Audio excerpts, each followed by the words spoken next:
Hi all, Leeds അക്കാദമിയുടെ മറ്റൊരു വീഡിയോയിലേക്ക് എല്ലാവർക്കും സ്വാഗതം. നമ്മൾ ഇന്ന് പഠിക്കാൻ പോകുന്നത് SSLC കെമിസ്ട്രിയിലെ പ്രൊഡക്ഷൻ ഓഫ് മെറ്റൽസ് അല്ലെങ്കിൽ ലോഹങ്ങളുടെ നിർമ്മാണം എന്ന ചാപ്റ്ററിലെ ഇൻഡസ്ട്രിയൽ പ്രൊഡക്ഷൻ ഓഫ് അയൺ അല്ലെങ്കിൽ അയണിന്റെ വ്യാവസായിക നിർമ്മാണം തൊട്ടുള്ള ടോപ്പിക്സ് ആണ്.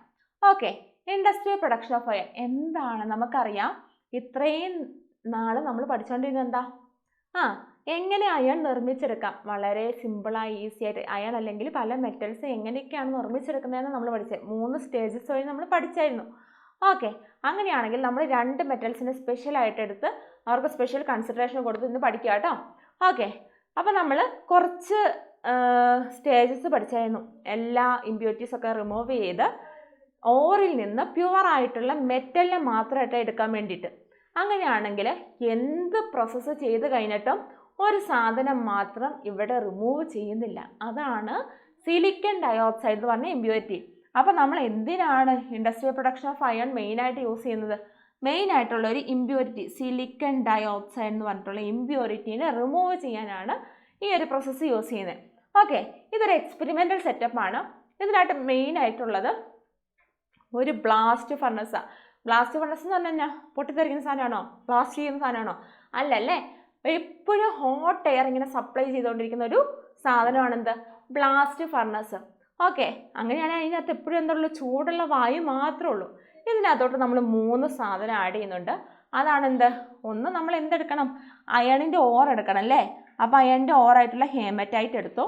പിന്നെ നമ്മൾ ആഡ് ചെയ്യുന്നതാണ് കോക്ക്. കോക്കിന് നമ്മൾ കാർബൺ എന്ന് പറയും, കരി കേട്ടോ, അല്ലെങ്കിൽ കാൽഷ്യം കാർബണേറ്റ്, ചുണ്ണാമ്പ് കല്ല്. ഈ ഒരു 3 സാധനമാണ് നമ്മൾ എന്ത് ചെയ്യുന്നത്? ഈ ഒരു ബ്ലാസ്റ്റ് ഫർണസിലോട്ട് ആഡ് ചെയ്യുന്നത്. നിങ്ങളുടെ ടെക്സ്റ്റ് ബുക്കിൽ ആ ഒരു പടം ഉണ്ട് കേട്ടോ. ഓക്കെ, ഈ ഒരു എപ്പോഴും ഹോട്ട് എയർ സപ്ലൈ ചെയ്തുകൊണ്ടിരിക്കുന്ന ബ്ലാസ്റ്റ് ഫർണസിലോട്ട് നമ്മൾ എന്തിടുന്നു? ഈ ഒരു 3 സാധനം ഇടുമ്പോഴത്തേക്ക് അവിടെ എന്തൊക്കെയോ കെമിക്കൽ റിയാക്ഷൻ നടക്കുന്നുണ്ട്. ആ ഒരു കെമിക്കൽ റിയാക്ഷൻ നിങ്ങളുടെ ടെക്സ്റ്റിൽ കൊടുത്തിരിക്കുന്ന ഓർഡർ നമുക്ക് നോക്കി വെക്കാമല്ലോ. ഓക്കെ, അങ്ങനെയാണെങ്കിൽ ഫസ്റ്റ് നമ്മളിവിടെ ആഡ് ചെയ്യുന്നത് ആ കെമിക്കൽ റിയാക്ഷൻ്റെ ഓർഡറിൽ നമ്മൾ പഠിക്കുക കേട്ടോ. ഫസ്റ്റ് നമ്മൾ ആഡ് ചെയ്യുന്നത് എന്താ? കാർബൺ ആണ്. കാർബൺ എന്ത് ചെയ്യുന്നു? അവിടെ എപ്പോഴും എന്തുണ്ടെന്ന് ഞാൻ പറഞ്ഞേ, ഫുൾ ഹോട്ട് എയർ ഇങ്ങനെ സപ്ലൈ ചെയ്തുകൊണ്ടിരിക്കുക. അങ്ങനെയാണെങ്കിൽ അവിടെ എന്തുണ്ട്? ഓക്സിജൻ ഉണ്ട്. അപ്പം കാർബൺ ഓക്സിജനുമായിട്ട് ചേർന്നിട്ട് എന്ത് ഫോം ചെയ്യുന്നു? കാർബൺ ഡയോക്സൈഡ് ഫോം ചെയ്യുന്നു. 1+1 2 എന്നൊക്കെ പറഞ്ഞുകൊണ്ട് നമുക്ക് ആഡ് ചെയ്ത് എഴുതാറിയത്തില്ലേ. അങ്ങനെയാണ് കാർബൺ ഓക്സിജനുമായിട്ട് ചേർന്നിട്ട് കാർബൺ ഡയോക്സൈഡ് ഫോം ചെയ്യുന്നു. ഈ ഒരു കാർബൺ ഡയോക്സൈഡ് നമുക്ക് വേറൊരു സാധനം കിട്ടണം. അങ്ങനെയാണ് എന്ത് ചെയ്യുന്നു? ഈ ഒരു കാർബൺ ഡയോക്സൈഡ് നമുക്ക് എന്ത് കിട്ടിയോ അത് നമുക്ക് ഈ ഒരു ലെഫ്റ്റ് സൈഡിൽ എടുത്ത് എഴുതാം. ഓക്കെ, കാർബൺ ഡയോക്സൈഡ് എന്ത് ചെയ്യുന്നു? അവിടെ കുറേ കാർബൺ ഉണ്ടെന്ന് നമ്മൾ പറഞ്ഞായിരുന്നു. ആ ഒരു കാർബണുമായിട്ട് കൂടി ചേർന്ന് എന്ത് ഫോം ചെയ്യുക? കാർബൺ മോണോക്സൈഡ് ഫോം ചെയ്യുക. ഇവിടെ എത്ര കാർബൺ ഉണ്ട്? 2 കാർബൺ ഉണ്ട്, 2 ഓക്സിജൻ ഉണ്ട്. അപ്പോൾ 2 കാർബൺ മോണോക്സൈഡ് ഫോം ചെയ്യണം. ഓക്കെ, ഈ കാർബൺ മോണോക്സൈഡ് ആണ് എന്ത്? ഇവിടുത്തെ റെഡ്യൂസിങ് ഏജൻറ്റ്. വളരെ ഇമ്പോർട്ടൻ്റ് ആയിട്ടുള്ള ഒരു ക്വസ്റ്റ്യൻ ആണ്. കാർബൺ മോണോക്സൈഡ് ആണ് ഇവിടുത്തെ റെഡ്യൂസിങ് ഏജൻറ്റ്. റെഡ്യൂസിങ് ഏജൻറ്റ് എന്ന് പറഞ്ഞാൽ നിരോക്സീകാരി അല്ലെങ്കിൽ കുറയ്ക്കുന്ന സാധനം. റെഡ്യൂസ് എന്ന് പറഞ്ഞാൽ കുറയ്ക്കുക അല്ലേ. അങ്ങനെയാണെങ്കിൽ നമുക്കിവിടെ അയണിൻ്റെ ഏത് ഓറായിരുന്നു നമ്മളെടുത്തേ? ഹേമറ്റൈറ്റ് അല്ലേ. Fe2O3 എന്ന് പറഞ്ഞാൽ ഹേമറ്റൈറ്റ് എന്ന് പറഞ്ഞാൽ അയണിൻ്റെ ഓറാണ് നമ്മൾ എടുത്തിട്ടുള്ളത്. ഇതിൽ നിന്ന് എനിക്ക് എന്ത് മാത്രമായിട്ട് കിട്ടണം? നമുക്ക് മെറ്റൽ അല്ലേ എടുക്കണ്ടേ. അപ്പം മെറ്റൽ മാത്രമായിട്ട് കിട്ടണം. അങ്ങനെയാണെങ്കിൽ എന്ത് റിമൂവ് ചെയ്യണം? ഓക്സിജൻ റിമൂവ് ചെയ്യണം. നമ്മൾ പറഞ്ഞിരുന്നു ഓക്സൈഡുകൾ റെഡ്യൂസ് ചെയ്യാൻ വേണ്ടി 3 റെഡ്യൂസിങ് ഏജൻറ്റ് പഠിച്ചിരുന്നു. ഏതൊക്കെയാണ്? Carbon monoxide, electricity. ഓക്കെ, അങ്ങനെയാണെങ്കിൽ ഇവിടെ എന്ത് ആഡ് ചെയ്യുന്നു? കാർബൺ മോണോക്സൈഡ് ആഡ് ചെയ്ത് കഴിയുമ്പോൾ നമുക്ക് എന്ത് മാത്രമായിട്ട് കിട്ടും? അയണും 3 കാർബൺ ഡയോക്സൈഡും മാത്രമായിട്ട് കിട്ടും. ഇതാണ് ഇവിടെ നടക്കുന്ന പ്രോസസ്സ്. അപ്പം ഹേമറ്റൈറ്റിലോട്ട് റെഡ്യൂസിങ് ഏജൻ്റ് ആയിട്ടുള്ള കാർബൺ മോണോക്സൈഡ് ആഡ് ചെയ്തതിനപ്പം അയണും കാർബൺ ഡയോക്സൈഡ് ആയിട്ട് കിട്ടി. നിങ്ങൾക്ക് ഇപ്പോൾ ചോദിക്കുന്ന ക്വസ്റ്റ്യൻ ഇവിടെ യൂസ് ചെയ്യുന്ന ഇൻഡസ്ട്രിയൽ പ്രൊഡക്ഷൻ ഓഫ് അയണിൽ യൂസ് ചെയ്യുന്ന റെഡ്യൂസിങ് ഏജൻറ്റ് എന്താണെന്ന് ചോദിച്ചിട്ടുണ്ടെങ്കിൽ ധൈര്യമായിട്ട് എഴുതാലോ. എന്താ? CO, വെറും CO മാത്രം എഴുതിയത്. രണ്ടിനും ഒരേ വലിപ്പം ഉണ്ടാവണമെന്ന് മാത്രം. ഓക്കെ, അടുത്തതാണ് ഇനി എന്ത് സംഭവിക്കുന്നു? നമ്മളവിടെ നമുക്ക് എടുക്കാറില്ല. നമ്മൾ അതിനകത്തോട്ട് 3 സാധനം ആഡ് ചെയ്യണമെന്ന് പറഞ്ഞേ. അതിൽ എന്തൊക്കെ ആഡ് ചെയ്തു? 2 സാധനം നമ്മൾ ആഡ് ചെയ്തു. ഇനി എന്താ ആഡ് ചെയ്യാനുണ്ട്? ഇനി ഒരു സാധനം കൂടെ ആഡ് ചെയ്യേണ്ട. അതാണ് നമ്മുടെ ചുണ്ണാമ്പ് കല്ല് അല്ലെങ്കിൽ കാൽഷ്യം കാർബണേറ്റ്. ഓക്കെ, അങ്ങനെയാണ് നമ്മൾ അത് ആഡ് ചെയ്തിട്ടുള്ള അടുത്ത പ്രോസസ്സ് നോക്കുക കേട്ടോ. ഓക്കെ, അപ്പം അടുത്താണ് കാൽഷ്യം കാർബണേറ്റ് അല്ലെങ്കിൽ ചുണ്ണാമ്പ് കല്ല്. നിങ്ങൾ എപ്പോഴും എന്താ കാക്കോത്രി എന്നൊക്കെ പറഞ്ഞ് കേട്ടിട്ടുണ്ട് ഞാൻ. ഓക്കെ, അങ്ങനെയാണെങ്കിൽ കാൽഷ്യം കാർബണേറ്റ് അല്ലെങ്കിൽ ചുണ്ണാമ്പ് കല്ല് ആഡ് ചെയ്യുമ്പോൾ തന്നെ എന്ത് ചെയ്യും, ഈ ഹോട്ട് എയർ ആയതുകൊണ്ട് അവിടെ ഈ കാൽഷ്യം കാർബണേറ്റ് കാൽഷ്യം ഓക്സൈഡും കാർബൺ ഡൈ ഓക്സൈഡുമായിട്ട് രണ്ടായിട്ട് സ്പ്ലിറ്റ് ചെയ്യും. ഓക്കെ, ഇതിനകത്തൊരു മെയിൻ പുള്ളി ഉണ്ട്. ആരായിരുന്നു അത്? Calcium oxide. കാൽഷ്യം ഓക്സൈഡാണ് ആ കുറുക്കൻ. ആ കുറുക്കൻ എന്ത് ചെയ്യുന്നു? ഇവിടെയുള്ള കോഴിയെ പിടിക്കാൻ വരുമോ? ഏതാണ് ആ കോഴി? നമുക്കാർക്കും ആവശ്യമില്ലാത്തൊരു സാധനം, സിലിക്കൺ ഡൈ ഓക്സൈഡ്. അപ്പം അടുത്ത റിയാക്ഷനാണ് എന്താ? ഈ കാൽഷ്യം ഓക്സൈഡ് എന്തുമായിട്ട് റിയാക്ട് ചെയ്യുന്നു? സിലിക്കൺ ഡൈ ഓക്സൈഡുമായിട്ട് റിയാക്ട് ചെയ്ത് കാൽഷ്യം സിലിക്കേറ്റ് ആയിട്ട് ഫോം ചെയ്യുന്നു. ഓക്കെ, അപ്പം എന്താണ് ഇവിടെ സംഭവിക്കുന്നത്? Calcium oxide.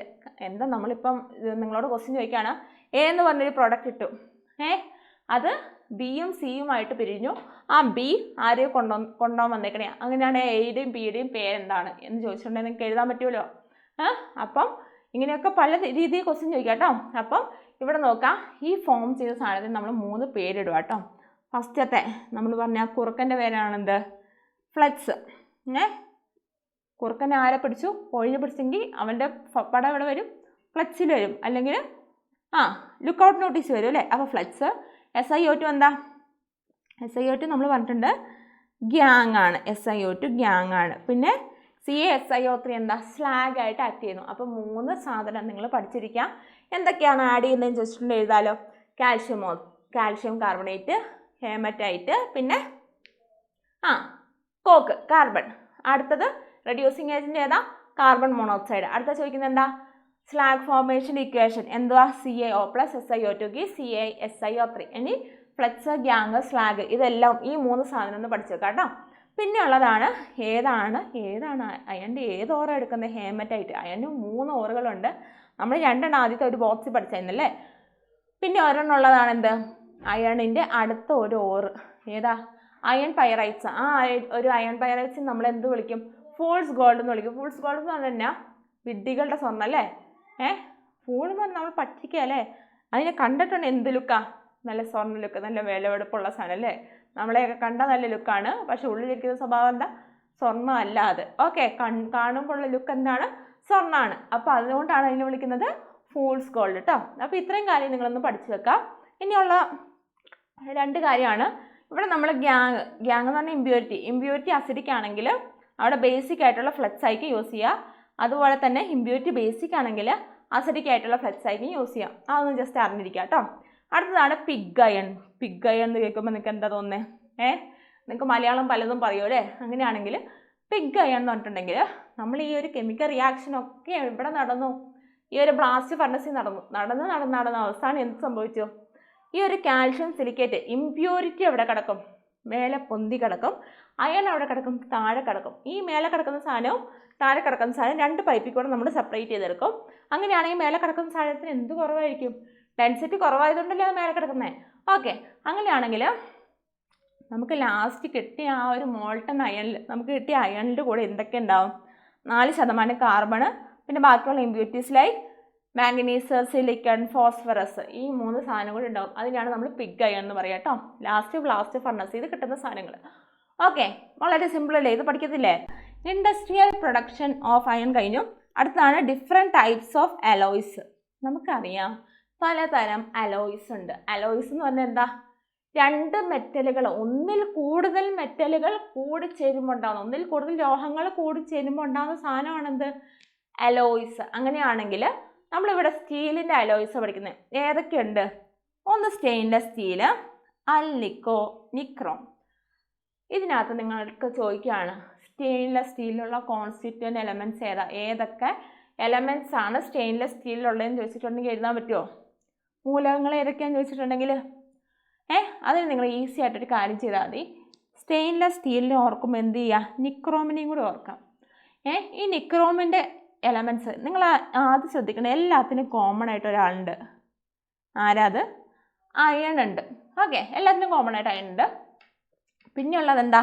നിക്രോം. നീ എന്ന് കേൾക്കുമ്പോൾ തന്നെ എന്ത് എഴുതുക? നിക്കൽ, Ni എഴുതുക. നിക്കൽ നേവിയിലും Ni എഴുതുക. ക്രോം എഴുതുമ്പം Cr എഴുതുക. പിന്നെ എക്സ്ട്രാ ഒരാളേ ഉള്ളൂ, കാർബൺ. അപ്പം നിക്രോമിനെ ഓർത്തിട്ടുണ്ടെങ്കിൽ എന്ത് എഴുതാം? സ്റ്റെയിൻലെസ് സ്റ്റീലിനെ ഓർക്കാം. ഓക്കെ, അങ്ങനെയാണെങ്കിൽ നിക്രോമിനെ ഓർത്തുകൊണ്ട് നിങ്ങൾ സ്റ്റെയിൻലെസ് സ്റ്റീലിനെ എഴുതുക. എന്നിട്ട് നമ്മൾ സ്റ്റെയിൻലെസ് സ്റ്റീലിന് നമ്മൾ എവിടെയൊക്കെയാണ് യൂസ് ചെയ്യുന്നത്? നമുക്കറിയാം സ്റ്റീൽ എവിടെയൊക്കെ യൂസ് ചെയ്യുന്നത് അല്ലേ? നമ്മുടെ വീട്ടിൽ പലതരം പാത്രങ്ങളുണ്ട്. ഈ പാത്രങ്ങളൊക്കെ എന്തിനാ? നിലത്തിട്ടാൽ പൊട്ടുമോ? പൊട്ടില്ല, സ്റ്റീലല്ലേ. പിന്നെ ഇങ്ങനെ ചളുങ്ങുമായിരിക്കും അല്ലേ, ചെറുതായിട്ടൊക്കെ ചളുങ്ങുമായിരിക്കും. എന്നാലും അത് അതിൻ്റെ ഏത് പ്രോപ്പർട്ടി കൊണ്ടാണ് അത് അങ്ങനെ ഇരിക്കുന്നത്? നല്ല സ്ട്രോങ് ആണല്ലേ ആ ഒരു സാധനം, നല്ല സ്ട്രോങ് ആണ്. അതുകൊണ്ടാണ് നമ്മൾ എന്ത് ചെയ്യുന്നത്? അല്ലെങ്കിൽ ഹാർഡാണ്, ഓക്കെ, കഠിനമായിട്ടുള്ള സാധനം ആയതുകൊണ്ടാണ് നമ്മൾ എന്ത് ചെയ്യുന്നത്? സ്റ്റെയിൻലെസ് സ്റ്റീൽ ഉപയോഗിക്കുന്നത്. അങ്ങനെയാണെങ്കിൽ അതെന്തിനൊക്കെയാണ് ഉപയോഗിക്കുന്നത്? പാത്രങ്ങൾ നിർമ്മിക്കാൻ, യൂട്ടൻസിൽസ് മാനുഫാക്ചർ ചെയ്യാൻ, പിന്നെ വെഹിക്കിൾസിൻ്റെ പാർട്സ് നിർമ്മിക്കാൻ. നമ്മുടെ വാഹനങ്ങൾക്കൊക്കെ എന്ത് ചെയ്യുന്നു? വാഹനങ്ങളൊക്കെ പെട്ടെന്ന് ഇരിക്കുമ്പോൾ ചളങ്ങുന്നുണ്ടോ? എന്ന് വെച്ചാൽ അത്ര സ്ട്രോങ് ആയതുകൊണ്ടാണ് നമുക്ക് പെട്ടെന്ന് ചെറിയൊരു തട്ടൊക്കെ തട്ടുമ്പോഴും അത് ചളങ്ങാണ്ടിരിക്കുന്നത്. ഓക്കെ, അങ്ങനെയാണെങ്കിൽ നമുക്ക് വേഗം ഓർത്തിരിക്കാം സ്റ്റെയിൻലെസ് സ്റ്റീൽ എന്താ പാത്രങ്ങൾ ഉണ്ടാക്കാൻ. പിന്നെ എന്തിനാ? വെഹിക്കിൾസിൻ്റെ മാനുഫാക്ചറിന്. പിന്നെ കോൺസ്റ്റിറ്റ്യൂവൻ്റ് എലമെൻറ്റ്സ് ഏതാ? പ്രോപ്പർട്ടീസ് എന്താ? അതുപോലെ തന്നെ അടുത്തതാണ് അൽനിക്കോ. അൽനിക്കോ എന്താ? അൽനിക്കോ എന്തിനാ ഉപയോഗിക്കുന്നത്? നമുക്കറിയാം കോമൺ ആയിട്ട് എല്ലാത്തിലും അയൺ ഉണ്ട്, പിന്നെ നോക്കാം അലുമിനിയം ഉണ്ട്, നിക്കലുണ്ട്, കൊബാൾട്ട് ഉണ്ട്. സിമ്പിൾ അല്ലേ? സിമ്പിളായിട്ട് പഠിച്ചു വെക്കാം കോൺസ്റ്റിറ്റ്യൂവൻ്റ് എലമെൻറ്റ്സ് ഏതൊക്കെയാണ്. അടുത്തതാണ് മാഗ്നറ്റിക് നേച്ചറാണ്. മാഗ്നറ്റിക് നേച്ചർ എന്ന് പറഞ്ഞിട്ടുണ്ടെങ്കിൽ പെർമനൻ്റ് ആയിട്ടുള്ള മാഗ്നറ്റ്സ് ഉണ്ടാക്കാൻ. ഇപ്പം നമ്മുടെ വീട്ടിൽ ടി വി ഒക്കെ ഉണ്ടാവും അല്ലേ? ഈ ഒരു ടി വിയിലൊക്കെ ഉപയോഗിക്കുന്ന മാഗ്നറ്റ്സ് ഉണ്ടാക്കാൻ വേണ്ടി എന്ത് ഉപയോഗിക്കുന്നുണ്ട്? അൽനിക്കോ ഉപയോഗിക്കുന്നുണ്ട്. അപ്പോൾ അതിന് എന്ത് നേച്ചറാണ്? മാഗ്നറ്റിക് നേച്ചർ ആയിരിക്കും. അടുത്തതാണ് നിക്രോം. നിക്രോം എന്ന് പറഞ്ഞാൽ നമ്മൾ നേരത്തെ പഠിച്ചായിരുന്നു ഇതെങ്ങനെയാണ് അതിൻ്റെ കോൺസ്റ്റൻറ്റ് എലമെൻറ്റ്സ് പഠിക്കാമെന്ന്. ഓക്കെ, അത് പഠിക്കുക. അടുത്തത് അത് നമ്മുടെ വീട്ടിലുള്ള ബൾബുകളിൽ ഓവർ ഹീറ്റ് ആവാണ്ടിരിക്കാൻ വേണ്ടി ഒരു റെസിസ്റ്ററായിട്ട് എവിടെ ഉപയോഗിക്കുന്നു? ബൾബുകളിൽ ഉപയോഗിക്കുന്നുണ്ട്. ഓക്കെ, അങ്ങനെയാണെങ്കിൽ ഹീറ്റിംഗ് കോയിൽസിൽ നല്ല അധികം ചൂടാവാണ്ടിരിക്കാൻ വേണ്ടിയാണ് നമ്മൾ എന്ത് ഉപയോഗിക്കുന്നത്? നിക്രോം ഉപയോഗിക്കുന്നത്. അങ്ങനെയാണ് അതിൻ്റെ പ്രോപ്പർട്ടി ഹൈ റെസിസ്റ്റൻസ് ആയിരിക്കും. ഇങ്ങനെ തടഞ്ഞു വെച്ചിരിക്കുന്നു ഹീറ്റിനെ. ഓക്കെ, അപ്പം അത്രയും കാര്യങ്ങൾ നിങ്ങൾ പഠിക്കാം. അടുത്തതാണ് അതിനകത്ത് ക്വസ്റ്റ്യൻ ചോദിക്കാൻ പാകത്തിന് എന്താണ് ഒരു സാധനത്തിൻ്റെ ഒരു എലോയ് തന്നിട്ട് അതിൻ്റെ കോൺസ്റ്റിറ്റ്യൂവൻ്റ് എലമെൻറ്റ്സ് ചോദിക്കാം. പിന്നെ ഉള്ളതാണ് എന്ത്? മറ്റേ പ്രോപ്പർട്ടീസ്, അതുപോലെ തന്നെ യൂസസ് ഒക്കെ ചോദിക്കാം കേട്ടോ. അപ്പോൾ അത് നന്നായിട്ട് പഠിക്കുക. അടുത്തതാണ് extraction of aluminium. Extraction of aluminium എന്ന് പറഞ്ഞാൽ എന്താ? നമ്മൾ ഇത്രയും നേരം അയണിൻ്റെ കാര്യമൊക്കെ പറഞ്ഞു. ഇനി നമ്മൾ അലുമിനിയത്തിൻ്റെ നിർമ്മാണത്തെക്കുറിച്ച് പഠിക്കാൻ പോവാം. ആകെ രണ്ടാൾക്കാർ ഇവിടെ സ്പെഷ്യലായിട്ട് എടുത്ത് പഠിക്കുന്നുള്ളൂ. അങ്ങനെയാണ് അടുത്തതാണ് അലുമിനിയത്തിൻ്റെ നിർമ്മാണം. നമ്മൾ പണ്ടത്തെ കാലത്തൊക്കെ അലുമിനിയത്തിന് ഭയങ്കര വില കൂടുതലായതുകൊണ്ട് എന്ത് ചെയ്യുന്നു? ഇവരൊക്കെ ഈ രാജാക്കന്മാരൊക്കെ അലുമിനിയത്തിൻ്റെ പാത്രത്തിലാണ് ഫുഡ് കഴിച്ചുകൊണ്ടിരുന്നത്. ബാക്കിയുള്ള മന്ത്രിമാരൊക്കെ സ്വർണത്തിൻ്റെ പാത്രത്തിൽ. ഇന്നത്തെ കാലത്ത് അത് നടക്കുമോ? അങ്ങനെയാണെങ്കിൽ പണ്ടത്തെ കാലത്ത് ഈ അലുമിനിയത്തിന് വില കൂടുതലായതുകൊണ്ട് ഇതിൻ്റെ റേറ്റ് കുറച്ച് കൊണ്ടുവരാൻ വേണ്ടി വില കുറഞ്ഞ് എങ്ങനെ ഈസി ആയിട്ട് തന്നെ നിർമ്മിക്കാം എന്നുള്ളൊരു ഐഡിയയിൽ നിന്ന് രണ്ട് സയൻറ്റിസ്റ്റുകൾ, ആര്? ഹാളും ഹെറോൾട്ടും എന്ന് പറഞ്ഞ രണ്ട് സയൻറ്റിസ്റ്റുകൾ നിർമ്മിച്ചെടുത്ത പ്രോസസ്സാണ് എന്ത്? എക്സ്ട്രാക്ഷൻ ഓഫ് അലുമിനിയം, അല്ലെങ്കിൽ അലുമിനിയത്തിൻ്റെ നിർമ്മാണം. ആരൊക്കെയാണ്? ഹാളും ഹെറോൾട്ടും. ഹെറോൾട്ട് പ്രോസസ്സ് ഇമ്പോർട്ടൻ്റ് ആണ്, ക്വസ്റ്റ്യൻ ചോദിക്കും. ഓക്കെ, അടുത്തതാണ് ഇനി അലുമിനിയത്തിൻ്റെ ഓർ ഏതാ? ബോക്സൈറ്റാണല്ലേ. ഈ ഒരു ബോക്സൈറ്റ് ഓറിനെ കോൺസെൻട്രേറ്റ് ചെയ്യുന്ന അല്ലെങ്കിൽ സാന്ദ്രീകരിക്കുന്ന മെത്തേഡ് ഏതാണ്? ലീച്ചിങ്. നമ്മൾ പഠിച്ചത് 4 മെത്തേഡ് പഠിച്ചായിരുന്നു സാന്ദ്രീകരിക്കുന്ന കോൺസെൻട്രേഷനിൽ. അതിലാണ് ലീച്ചിങ് വരുന്നത്. ലീച്ചിങ് എന്ന് പറഞ്ഞാൽ എന്താ? നമ്മളൊരു സൊല്യൂഷനിലോട്ട് ഒരു ഓർ എടുത്തിടുമ്പം എന്ത് സംഭവിക്കുന്നു? ആ ഓർ മാത്രം അവിടെ ഡിസോൾവ് ആയിപ്പോൾ ഇമ്പ്യൂരിറ്റീസ് അവിടെ കിടക്കും. എന്നിട്ട് പിന്നെയും നമ്മൾ ആ സൊല്യൂഷൻ ഇമ്പ്യൂരിറ്റീസിന് മാറ്റിയിട്ട് ആ ഒരു സൊല്യൂഷൻ വേറൊരു സൊല്യൂഷനിലോട്ട് ഒഴിക്കുമ്പോൾ എന്ത് ചെയ്യും? നമുക്കത് ഓറായിട്ട് കിട്ടും. അങ്ങനെയാണെങ്കിൽ ഇവിടെ ഈ ഒരു ഫ്ലോ ചാർട്ട് നിങ്ങൾ നിർബന്ധമായിട്ടും പഠിച്ചിരിക്കണം. അലുമിനിയത്തിൻ്റെ മെത്തേഡിൽ 2 സ്റ്റേജസാണ് വരുന്നത്. ഒന്ന് ലീച്ചിങ്ങും ഒന്ന് ഇലക്ട്രോളിസിസ് ഓഫ് അലുമിനിയം, ഒന്ന് വൈദ്യുത വിശ്ലേഷണം കേട്ടോ. അങ്ങനെയാണെങ്കിൽ ഫസ്റ്റത്തെയാണ് ബോക്സൈറ്റ് എന്ന് പറഞ്ഞ ഓറിന് നമ്മൾ എടുത്തു കേട്ടോ. അലുമിനിയത്തിൻ്റെ ഓറിന് നമ്മൾ എടുത്തു കഴിഞ്ഞിട്ട് എവിടെ കൊണ്ടിടുക? കുറച്ച് ചൂടുള്ള സോഡിയം ഹൈഡ്രോക്സൈഡിൽ കൊണ്ടിടുക. എന്താണ്?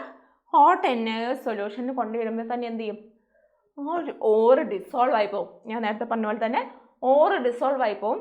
ഓറ് ഡിസോൾവ് ആയിട്ട് അവിടെ എന്ത് ഫോം ചെയ്യും? സോഡിയം അലുമിനേറ്റ് ഫോം ചെയ്യും. സോഡിയം ഹൈഡ്രോക്സൈഡ് സൊല്യൂഷനിലോട്ട് ഇട്ടെ അലുമിനിയത്തിൻ്റെ ഓറായിട്ട് ഉള്ള ബോക്സൈറ്റിനെ ഇട്ടെ. അപ്പോൾ എന്ത് ഫോം ചെയ്തു?